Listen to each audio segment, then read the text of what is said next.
തെളിവുകൾ മുഴുവൻ പുറത്തുവിട്ടതാണ്. അദ്ദേഹം വ്യാജരേഖ ചമച്ചു.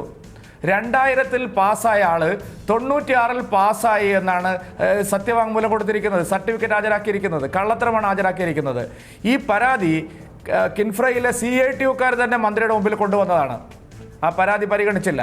അപ്പം മന്ത്രി നേരിട്ട് അറിയുന്ന വിഷയമാണിത്. മന്ത്രി നേരിട്ട് അറിഞ്ഞിട്ടും ഒരു അഴിമതിക്ക് കൂട്ടുനിൽക്കുകയാണ്. വേറൊരാൾക്ക് കാശുണ്ടാക്കാൻ വേണ്ടിയിട്ട് അഴിമതിക്ക് കൂട്ടുനിൽക്കുകയാണ്.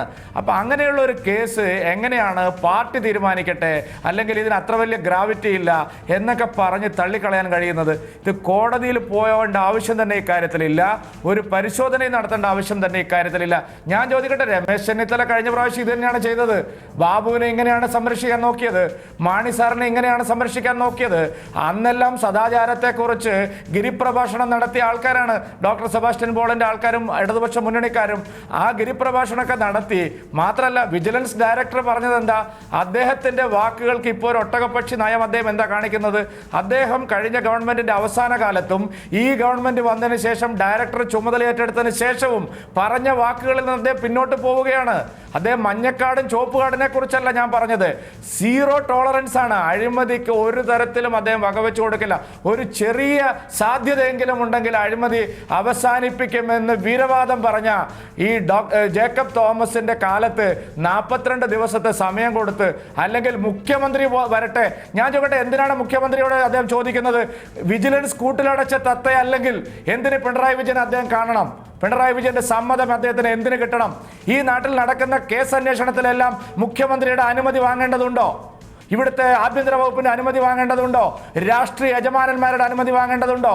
സംസ്ഥാന സെക്രട്ടേറിയറ്റ് വരെ കാത്തിരിക്കേണ്ടതുണ്ടോ? ഇതാണ് പ്രബലമായിട്ടുള്ള ചോദ്യം. ഈ ചോദ്യത്തിനാണ് ജനങ്ങൾ ഉത്തരം പ്രതീക്ഷിക്കുന്നത്. ശ്രീ ജോസഫ് വഴക്കൻ, പക്ഷെ നാളെ കോടതിയിൽ ചില കാര്യങ്ങൾ നടക്കുകയാണ്. അത് നാം ആഗ്രഹിച്ചാലും ഇല്ലെങ്കിലും ഇപ്പോഴത്തെ പ്രതിസന്ധിയെ രൂക്ഷമാക്കുകയോ ലഘൂകരിക്കുകയോ ചെയ്യാനുള്ള ഇരു സാധ്യതകളും തുറന്നിടപ്പെട്ടിരിക്കുന്ന ഒരു സന്ദർഭവുമാണ്. അത് ഒരായുധമാക്കാൻ എന്തായാലും നാളത്തെ നിർണായകമായ കൂടിച്ചേരലുകളിൽ നേതാക്കന്മാരും അവരുമായി ബന്ധപ്പെട്ട കേന്ദ്രങ്ങളുമൊക്കെ ഉപയോഗിക്കും. എങ്ങനെയാണ് അതിനെ രാഷ്ട്രീയമായും നിയമപരമായും നേരിടാൻ ഒരുങ്ങുന്നത്? ഒരു കാര്യം കറക്റ്റാണ്. ഇപ്പോൾ കേരളത്തിലെ ജനങ്ങളും മാധ്യമങ്ങളും ഒക്കെ വിചാരിച്ചിരിക്കുന്നത് നാളെ EP ജയരാജൻ രാജിവെക്കുമെന്നാണ്. പക്ഷെ ഞാൻ വിശ്വസിക്കുന്നില്ല. ഇന്ന് ക്യാബിനറ്റിൽ സൗകര്യപൂർവ്വം പങ്കെടുത്തു.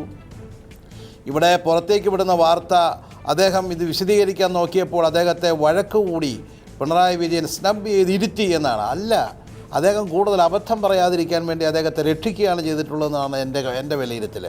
അദ്ദേഹം അവിടെ അത് വിശദീകരിച്ച് വീണ്ടും കുളവാക്കും. വിശദീകരിക്കുന്നതിൻ്റെ കൂട്ടത്തിൽ പിണറായി വിജയനെ സഹായിച്ച കാര്യവും കോടിയേരി ബാലകൃഷ്ണൻ്റെ ഭാര്യയുടെ ആങ്ങളൊക്കെ MD ആക്കിയ കാര്യവും സെക്രട്ടേറിയറ്റിലെ അംഗങ്ങളുടെ മുഴുവൻ ബന്ധുക്കൾ എന്നെ എങ്ങനെ നിർബന്ധിച്ചു എന്നുള്ള കാര്യം ഇതൊക്കെ അവിടെ നിന്ന് വിളിച്ചു പോകും. അപ്പോൾ അത് കൂടുതൽ വിഡ്ഢിത്തരം വിളിച്ച് പറയണ്ട എന്നുള്ളത് കൊണ്ട് അദ്ദേഹത്തെ അവിടെ ഇരുത്തുകയാണ് ചെയ്തിട്ടുള്ളത്. അതുകൊണ്ട് ആളുകളൊന്നും തെറ്റിദ്ധരിക്കേണ്ട, പിണറായി വിജയൻ അഴിമതിക്കെതിരായിട്ട് ഇവിടെ കുരിശുയുദ്ധം നടത്താൻ വേണ്ടി നിൽക്കുകയാണെന്നുള്ള തെറ്റിദ്ധാരണയൊന്നും വേണ്ട. മാത്രമല്ല, ഇന്ന് ഈ നിയമനത്തിന് വേണ്ടി ചില പുതിയ മാനദണ്ഡങ്ങളൊക്കെ പ്രഖ്യാപിച്ചത് ഇവിടെ വിജിലൻസ് ക്ലിയറൻസ് ആവശ്യമാണ്. വിജിലൻസ് ക്ലിയറൻസ് ഒക്കെ പണ്ട് തന്നെ MDമാരെ എടുക്കുമ്പോൾ ആവശ്യമുള്ളതാണ്. അല്ലെ, അന്വേഷിച്ച് നോക്കിയാൽ അറിയാം. Vigilance clearance ആവശ്യമുള്ളതാണ്. അതില്ലാതെയാണ് ഇപ്പോൾ ഈ പോസ്റ്റിംഗ് മുഴുവൻ നടന്നിരിക്കുന്നത് എന്നുള്ളതാണ്. നാളെ ഇനിയിപ്പോൾ ഇവരെല്ലാവരും കൂടെ കൂടിയിരിക്കുക, കൂട്ടുകച്ചവടം നടത്തി തട്ടിപ്പ് നടത്തി ആളുകളെല്ലാം കൂടെ കൂട്ടിയിരുന്ന് എങ്ങനെ രക്ഷപ്പെടാം എന്നതിനെക്കുറിച്ചുള്ള ആലോചനയ്ക്ക് അപ്പുറത്ത് നാളെ നമ്മൾ ഒന്നും പ്രതീക്ഷിക്കേണ്ട. ഇവിടെ ഞാൻ ചോദിക്കട്ടെ, വിജിലൻസിൻ്റെ കാര്യത്തിൽ തെറ്റ് ഇത് ആദ്യം തന്നെ ശ്രീ മുഖ്യമന്ത്രി തന്നെ തെറ്റ് സമ്മതിച്ചു. പിന്നെ പോളിറ്റ് ബ്യൂറോയിൽ അകലെ ഓൾ ഇന്ത്യ സെക്രട്ടറിക്ക് തെറ്റ് സമ്മതിച്ചു. പല മന്ത്രിമാരും തെറ്റ് സമ്മതിച്ചു. CPI തെറ്റ് സമ്മതിച്ചു. ബാക്കി പറഞ്ഞ AK ബാലൻ തെറ്റ് സമ്മതിച്ചു. ഇവരെല്ലാം തെറ്റ് സമ്മതിച്ച സാഹചര്യത്തിൽ പിന്നെ എന്ത് പ്രാഥമിക പരിശോധനയാണ്? ഇപ്പോഴും എനിക്കൊരു കാര്യം സംശയമുണ്ട്. ഇവിടെ ക്വിക്ക് വെരിഫിക്കേഷൻ എന്ന് കൃത്യമായി വിജിലൻസ് മാനുവലിൽ രേഖപ്പെടുത്തിയിരിക്കുന്ന ഒരു അന്വേഷണമുണ്ട്. ആ QV എന്ന വാക്ക് ഉപയോഗിക്കാത്തത് തന്നെ ഇതിനകത്ത് മറ്റൊരു മാനിപ്പുലേഷൻ്റെ ഭാഗമാണോ ശ്രീ ജേക്കബ് തോമസ് നടത്തുന്നത് എന്ന് എനിക്ക് ബലമായ സംശയമുണ്ട്. പ്രാഥമിക അന്വേഷണം എന്ന് പറയണ്ടല്ലോ, QV എന്ന് പറയാമല്ലോ, ക്വിക്ക് വെരിഫിക്കേഷൻ എന്ന് പറയാമല്ലോ. എന്തിനാ ആ വാക്ക് മാറ്റുന്നത്? അപ്പോൾ അതിനകത്തും എനിക്കൊരു ബലമായ സംശയമുണ്ട്. ഇത് നാളെ നമ്മളെയും കേരളത്തിലെ ജനങ്ങളെ മുഴുവൻ വിഡ്ഢികളാക്കാൻ പോകുന്ന ഒരു സംഭവം, ഒരു വാർത്തയായിരിക്കും നാളെ വെളിയിൽ വരാൻ പോകുന്നത്. ഒരിക്കലും ഇത് അംഗീകരിക്കില്ല.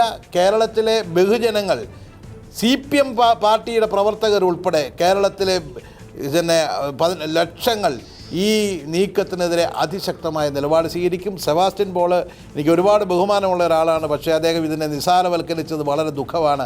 ഏതാണ്ട് ഒരു വ്യക്തിയുടെ നിയമനം എന്നുള്ളതിൽ ഒരു വ്യക്തിയല്ല, ഒരു കൂട്ടം ആളുകളെയാണ്. ഇതാ കേരളത്തിലെ ഹൈക്കോടതിയിലേക്ക് GP-മാരെ വെച്ചിരിക്കുന്നു. AK ബാലൻ സമാധാനം പറയേണ്ടി വരും ആരെയൊക്കെ വെച്ചിരിക്കുന്നതെന്ന്. ഇതിനൊക്കെ ക്വാളിഫിക്കേഷനുള്ള ആളുകളെയാണ് വെച്ചിരിക്കുന്നതെന്ന്. അതിൻ്റെയൊക്കെ ലിസ്റ്റ് കേട്ടായിരുന്നല്ലോ ഏതൊക്കെ കാറ്റഗറിയാണ് എടുത്തിരിക്കുന്നതെന്നുള്ളത്. അവിടുത്തെ CPM നിയന്ത്രിക്കുന്ന ലോയേഴ്സ് യൂണിയൻകാരോട് ചോദിച്ചാൽ അവർ തരും അതിൻ്റെ മുഴുവൻ ഡീറ്റെയിൽസും.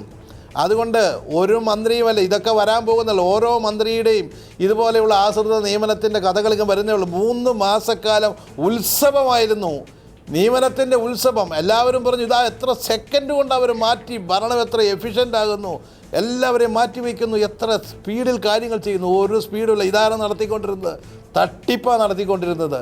ഇത് നാളെ കേരളത്തിലെ ജനങ്ങൾ എല്ലാവരും ആഗ്രഹിച്ചിരിക്കുന്നതും പ്രതീക്ഷിച്ചിരിക്കുന്നതും EP ജയരാജനെ പുറത്താക്കുമെന്നാണ്. പക്ഷേ അത് രക്ഷപ്പെടാൻ വേണ്ടിയിട്ടുള്ള തന്ത്രം മെനയുകയാണ് കൂട്ടുപ്രതികളെല്ലാവരും കൂടെ. ഡോക്ടർ സെബാസ്റ്റ്യൻ പോൾ, ചെറിയ അഴിമതി വലിയ അഴിമതി എന്നൊരു തരംതിരിവ് അഴിമതിയുടെ കാര്യത്തിൽ വേണോ എന്നതാണ് ശ്രീ K. സുരേന്ദ്രൻ്റെ കാതലായ ചോദ്യം. ശ്രീ KS ഹരിഹരനും അതുതന്നെയാണ് ചൂണ്ടിക്കാട്ടിയത്. അതിനുള്ള മറുപടി ആദ്യം താങ്കളുടെ. അല്ല, അഴിമതി ചെറുതോ വലുതോ എന്നുള്ളതല്ല വിഷയം. അഴിമതിക്ക് പല സ്വഭാവങ്ങളുണ്ട്. എൻ്റെ ഒരു ആക്ഷേപം, അഴിമതി നിരോധന നിയമത്തിൽ അഴിമതിക്കൊരു നിർവചനം നൽകിയിട്ടുണ്ട്. ആ നിർവചനത്തിന് ഒരു വിശാലമായ ഒരു വിസ്തൃതിയുള്ള നിയമനമാണ്. ആ നിർവചനത്തിൻ്റെ അടിസ്ഥാനത്തിൽ വരുന്നതാണോ യോഗ്യതയില്ലാത്ത ഒരാൾക്ക് നൽകുന്ന നിയമനം, അല്ലെങ്കിൽ സ്വജനപക്ഷപാതം തുടങ്ങിയ കാര്യങ്ങൾ, അല്ലെങ്കിൽ EP ജയരാജനെതിരെ ഇവിടെ ഉന്നയിക്കപ്പെട്ട ആക്ഷേപങ്ങൾ, അത് പരിശോധിക്കേണ്ടതല്ലേ?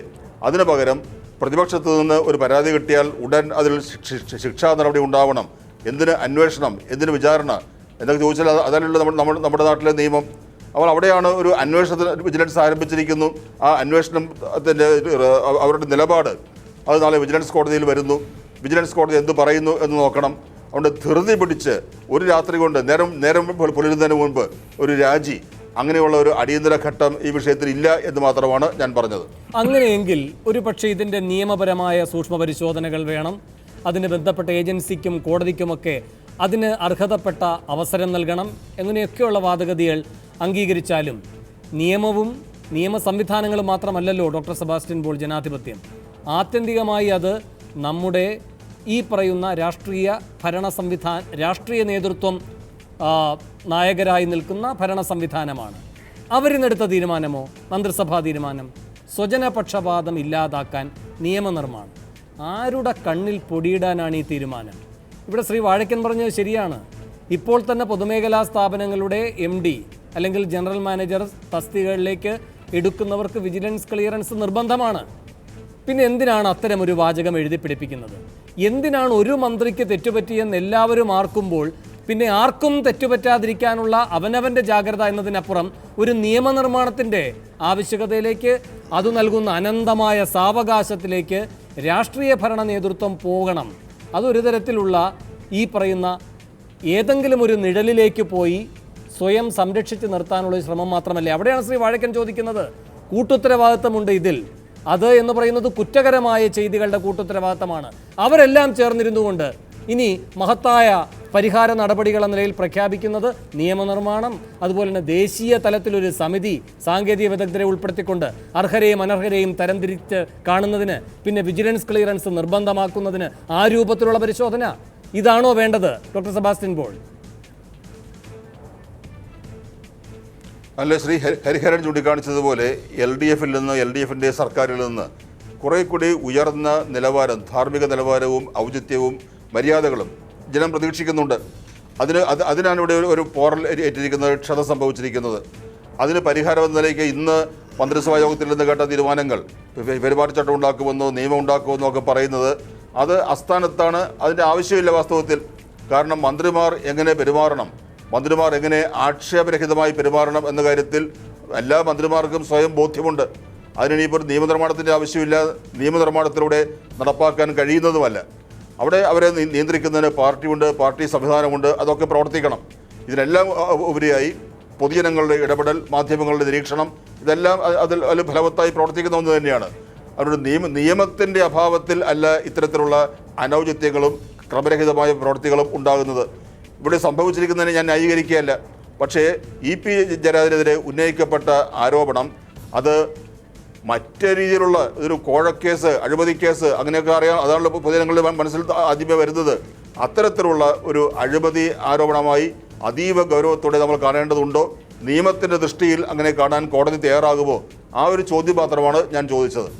ശ്രീ KS ഹരിഹരൻ, ഇപ്പോൾ നാളെ ഈ സെക്രട്ടേറിയറ്റ് ചേരുമ്പോൾ അത് എന്തായാലും ഒരു പ്രത്യേക രൂപത്തിലുള്ള ചർച്ചയിലേക്ക് പോകാതെ തരമില്ല.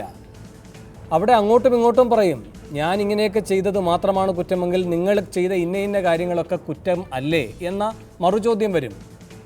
ഇവിടെ ഇപ്പോൾ VS അച്യുതാനന്ദൻ്റെ ഒരു കാര്യവും വേണമെങ്കിൽ ചൂണ്ടിക്കാട്ടാം. ഒരർത്ഥത്തിൽ PK ശ്രീമതിയുടെ വിശദീകരണമായി വന്ന കാര്യത്തിൽ പറയുന്നുണ്ട് ഒരു കാര്യം മാത്രം ഊതി പെരിപ്പിച്ചുവെന്ന്. ഇപ്പോഴും അതുതന്നെയാണ്, ഒരു കാര്യം മാത്രം ഊതി പെരിപ്പിക്കുന്നുവെന്ന്.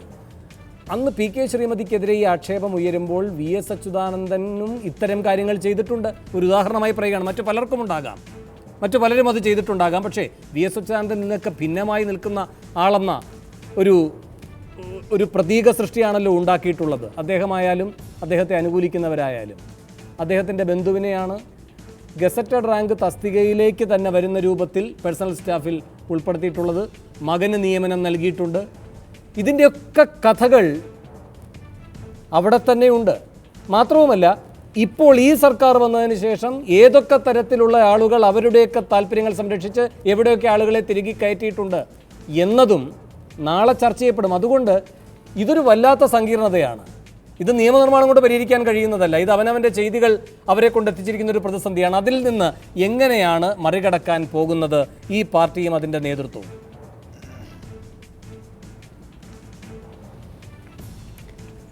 CPIM-ൻ്റെ വളരെയേറെ കൊട്ടിഘോഷിച്ച ഒരു തെറ്റുതിരുത്തൽ രേഖയും അതിൻ്റെ തുടർച്ചയായി വന്ന പ്ലീനവും ഒക്കെ നമുക്കറിയാവുന്നതാണ്. അത് എന്തിനു വേണ്ടിയായിരുന്നു അതൊക്കെ എന്നുള്ളത് എല്ലാവർക്കും അറിയാവുന്നതാണ്. പക്ഷേ തെറ്റുതിരുത്തൽ രേഖ അംഗീകരിച്ചതിന് ശേഷവും തെറ്റുകൾ തുടരുകയും പ്ലീനം നടന്നതിന് ശേഷവും വലിയ കുഴപ്പങ്ങളിലേക്ക് കാര്യങ്ങൾ പോവുകയും ചെയ്യുന്നത് നമ്മൾ സ്വാഭാവികമായി കാണുന്നുണ്ട്. നാളെ ഇപ്പോൾ സെക്രട്ടേറിയറ്റിനകത്ത് എനിക്ക് തോന്നുന്നത് EP ജയരാജനെതിരെ അങ്ങനെ എന്തെങ്കിലും ശക്തമായിട്ട് പറയാൻ കഴിയുന്ന ഒരാൾ ആ സെക്രട്ടേറിയറ്റിൽ ഉണ്ടെന്ന് ഞാൻ കരുതുന്നില്ല. കാരണം കഴിഞ്ഞ ഒരു 15 വർഷക്കാലത്ത് കേരളത്തിലെ CPM-ൻ്റെ നേതൃനിരയിൽ ഏറ്റവും കൂടുതൽ പുറമേയുള്ള മുതലാളിമാരുമായിട്ട് ബന്ധം പുലർത്തുന്ന ഒരു നേതാവ് EP ജയരാജനാണ്. അത് എല്ലാ മേഖലയിലുള്ള, കേരളത്തിനകത്തും ഗൾഫിലുള്ള എല്ലാ മേഖലയിലുള്ള വലിയ മുതലാളിമാരുമായിട്ട് സൗഹൃദം പുലർത്തുകയും അവരിൽ നിന്ന് പണം പാർട്ടിക്ക് വേണ്ടി സമാഹരിക്കുകയും അത് പല രീതിയിൽ ഇൻവെസ്റ്റ് ചെയ്യുകയും ചെയ്യുന്ന ഏറ്റവും പ്രധാനപ്പെട്ട ഒരു നേതാവ് EP ജയരാജനാണ്. അതുകൊണ്ട് EP ജയരാജനെതിരെ എന്തെങ്കിലും പറഞ്ഞിട്ട് സെക്രട്ടേറിയറ്റിനകത്ത് ഒരു കലാപം നടത്തുന്ന ആരും അതിന് തുനിയാൻ സാധ്യതയില്ല. നമുക്കറിയാം, ഇപ്പോൾ പാപ്പരായിട്ട് രാജ്യം വിട്ടുപോയ വിജയ് മല്യ EP ജയരാജൻ്റെ അടുത്ത സുഹൃത്തായിരുന്നു. കണ്ണൂരിലൊരു ഘട്ടത്തിൽ നായനാരുടെ പേരിൽ ഒരു ഫുട്ബോൾ മാച്ച് നടക്കുമ്പോൾ EP ജയരാജനും വിജയ് മല്യയും കൂടി ഒരു കാറിൽ വന്നിട്ടാണ് അവിടുത്തെ പാവപ്പെട്ട ബീഡി തൊഴിലാളികളുടെ മുമ്പിൽ ഇറങ്ങിയത്, വലിയ കാറിൽ. അപ്പോൾ ഈ വിജയ് മല്യ തൊട്ട് ഒരുപാട് ആൾ, ഞാൻ പേര് പറയുന്നില്ല, കേരളത്തിനകത്തും പുറത്തുള്ള വലിയ മുതലാളിമാർ, വലിയ സ്വർണ്ണ കച്ചവടക്കാർ, വലിയ തുണി വ്യവസായികൾ, മറ്റ് തരത്തിൽപ്പെട്ട വ്യവസായികൾ, ഗൾഫിലെ വ്യവസായികൾ, ഇവരുമൊക്കെയായി ബന്ധപ്പെടുന്ന CPM-ൻ്റെ ഏറ്റവും പ്രധാനപ്പെട്ട കണ്ണി എന്ന് പറയുന്നത് EP ജയരാജനാണ്. അതുകൊണ്ടാണ് സാന്റിയാഗോ മാർട്ടിൽ നിന്ന് കോടിക്കണക്കിന് രൂപ വാങ്ങി കണക്കില്ലാത്തൊരു ഘട്ടത്തിൽ പോലും 3 മാസത്തേക്ക് ദേശാഭിമാനിയുടെ ജനറൽ മാനേജർ പദവിയിൽ നിന്ന് മാറ്റിവെച്ചിട്ട് വീണ്ടും 3 മാസം കഴിഞ്ഞ് തിരിച്ച് ആ സ്ഥാനത്തേക്ക് വരാൻ EP ജയരാജന് സാധിച്ചത്. അതുകൊണ്ട് ജയരാജനെ അങ്ങനെ എളുപ്പത്തിൽ ഇളക്കിക്കളയാമെന്ന് CPM-ൻ്റെ സെക്രട്ടേറിയറ്റിനകത്ത് ആരും അങ്ങനെ ഞാൻ കരുതുന്നില്ല.